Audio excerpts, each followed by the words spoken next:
Bueno, yo llegué a Cañomochuelo en el año 70 como investigador del Instituto de Antropología, porque era pues, un grupo sobre el que se tenía poca información y, a diferencia de otras zonas de Colombia, de acuerdo al panorama que tenía el instituto, pues esta era una zona un poquito desestudiada. No obstante,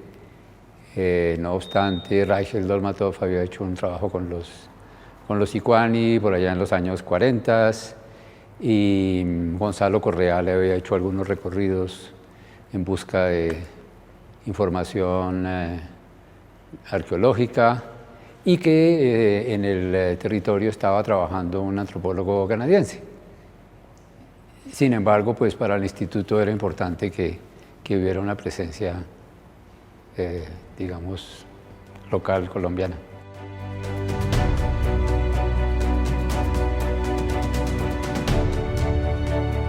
Lo que ha determinado los cambios en la vida de la gente ha sido la pérdida de territorio, la pérdida de movilidad. Bueno, no podemos olvidar que el contexto social ha sido el de la conquista y la colonización del llano por parte de básicamente los ganaderos, y eso ha determinado una situación, digamos, de riesgo para las comunidades desde siempre. Desde siempre pues, ha habido una confrontación entre los ganaderos y los indígenas, los ganaderos que cada día han necesitado pues, más sabanas para sus animales, y los indígenas que con ese sistema de aprovechar los distintos recursos del territorio moviéndose de uno a otro, pues también necesitaban un espacio muy amplio. De manera que esos dos, digamos que ahí estaba la frontera entre esas dos civilizaciones, la civilización indígena basada en el aprovechamiento de los recursos de acuerdo al calendario, lo cual determina una movilidad en un territorio muy amplio, y la economía ganadera, pues, que necesita espacio para los animales. Y no incorpora o no necesita mano de obra indígena. De manera que la solución a ese conflicto pues, es desplazar a los indígenas, desafortunadamente con violencia, desafortunadamente ya con una violencia tan arraigada que se llegó a decir que los indígenas no eran seres humanos. Entonces hay episodios, pues, esa violencia contra los indígenas tiene antecedentes desde la conquista, ¿verdad? Lo extraordinario es que se haya prolongado hasta nuestros días, ¿verdad? Lo extraordinario es que gente, digamos, de un nivel educativo, cultural, se enmarca todavía dentro de ese pensamiento de que el indígena no es útil, de que el indígena pues es poca cosa, y por tanto habría derecho a desplazarlo y a utilizar sus tierras como si fueran libres, cuando tenían un dueño natural.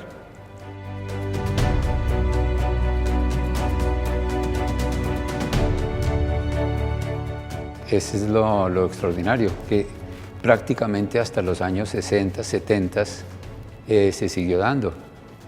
Sí, hay denuncias, pues ya casos más digamos, particulares, pero, digamos, la última masacre conocida pues sucedió en el año 65, la masacre de la Rubiera, donde asesinaron a 16 indígenas precisamente para alejarlos del territorio.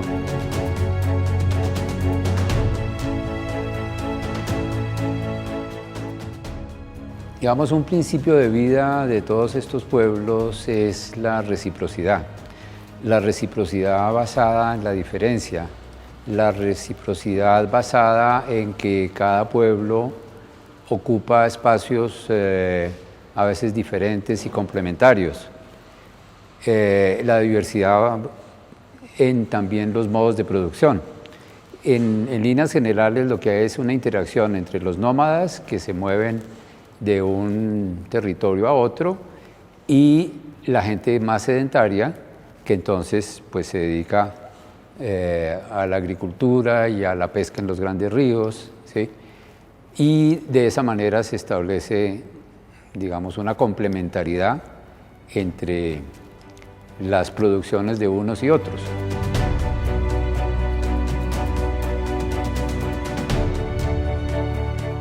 Sigue siendo el mismo, sigue siendo la falta de territorio. Por eso que conversábamos hace un minuto, que la gente necesita un gran espacio porque son tierras, por ejemplo, en el mismo Caño Mochuelo son 90.000 hectáreas para una docena de pueblos y está sectorizado, ¿sí? Cada pueblo tiene un territorio, pero ese territorio, si tiene sabanas, no tiene tierras de cultivos o no tiene selvas donde se pueda cazar o no tiene ríos donde se pueda pescar, de manera que matemáticamente no hay cómo sostener, o la gente no tiene cómo sostenerse en ese espacio tan reducido y con esas restricciones pues, que tienen con las delimitaciones que ya hicieron de sus espacios por cada comunidad.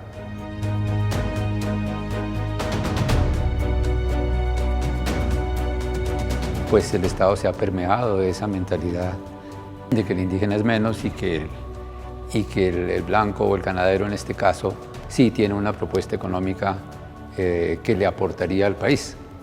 Entonces, hasta el día de hoy, la forma de manejo y de cuidado del territorio por parte de las comunidades no se entiende de parte globalmente del Estado.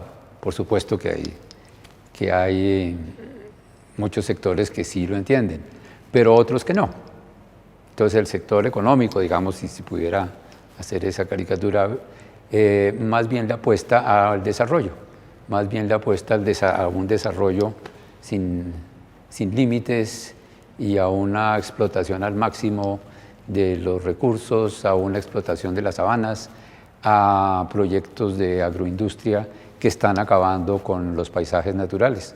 Hoy día, en estos mismos semanas y meses, nos están contando de empresas madereras que están quemando los árboles de las sabanas, los chaparrales, para sembrar pino o para sembrar algún árbol que en realidad, mirándolo más de cerca, ni siquiera están en pos de aumentar una producción o de generar una riqueza, sino más bien es una estrategia de apropiación del territorio.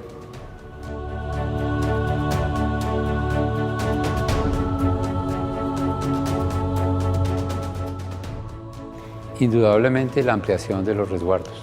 O sea, el resguardo es la única figura de propiedad colectiva que pudiera garantizar pues que la gente pueda sostenerse con sus prácticas productivas, que son prácticas también de conservación del territorio.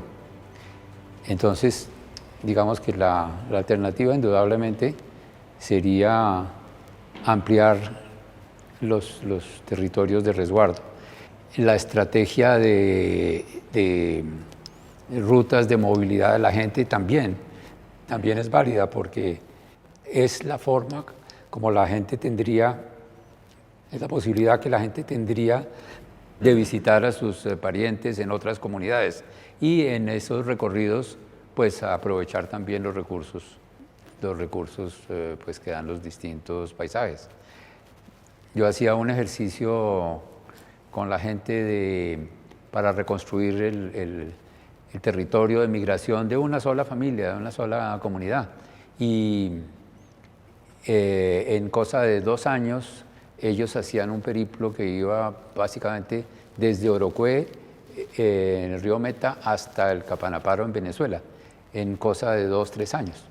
Poco a poco se iban desplazando por distintos caños y ríos y por la sabana, hasta llegar hasta el Capanapalo, donde también hay parientes de estos pueblos.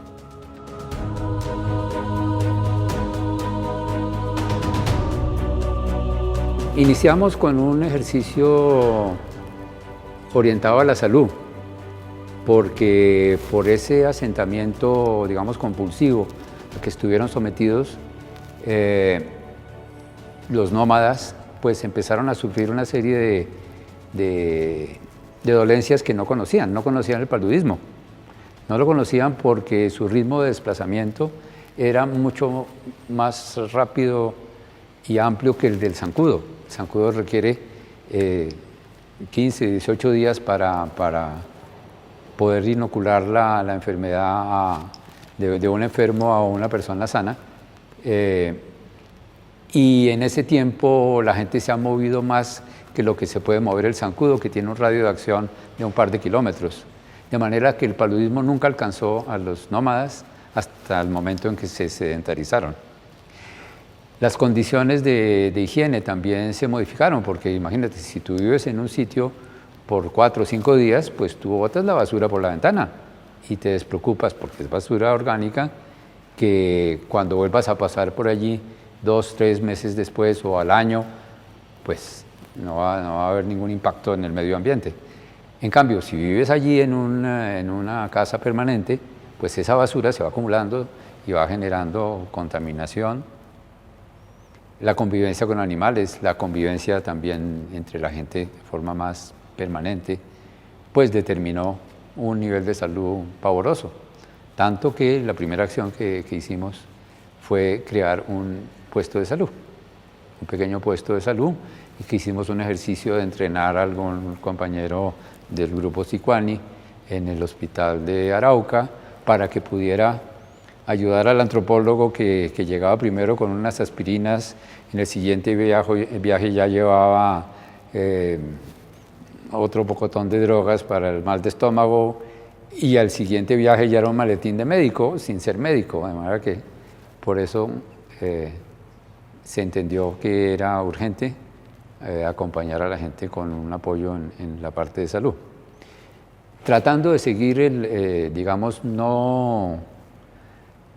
las primeras intervenciones pues fueron para apoyar a la gente en sus iniciativas, ¿sí? En mejorar las relaciones con los llaneros. Gracias a ese trabajo médico, logramos que un médico hiciera su año rural en Cañomochuelo, y gracias al trabajo de ese médico, el doctor Sergio Izaza, que hoy es presidente de la Federación Médica, el doctor Sergio pues tendió también un puente entre la comunidad indígena y la sociedad llanera, porque atendía por igual a unos y otros. Entonces, ahí también es donde Noyano ha hecho un ejercicio de mejorar, digamos, la convivencia entre distintos pueblos con distintas visiones de mundo. Es un poco paradójico, porque hoy en día están asentados gentes que en su mentalidad son nómadas, ¿no? Entonces, de alguna manera, es una gente que está en un encierro, pero que tiene en su cabeza un territorio muy amplio. Así que hay una paradoja, porque la gente sigue pensando, digamos, en su territorio como ese gran espacio pues que abarca pues todo el río Bajo Meta, el Capanaparo, el Sinaruco, ¿sí? Y en realidad están viviendo están confinados. Entonces creo que están viviendo una experiencia como la que nos ha tocado a nosotros en estos días en las ciudades.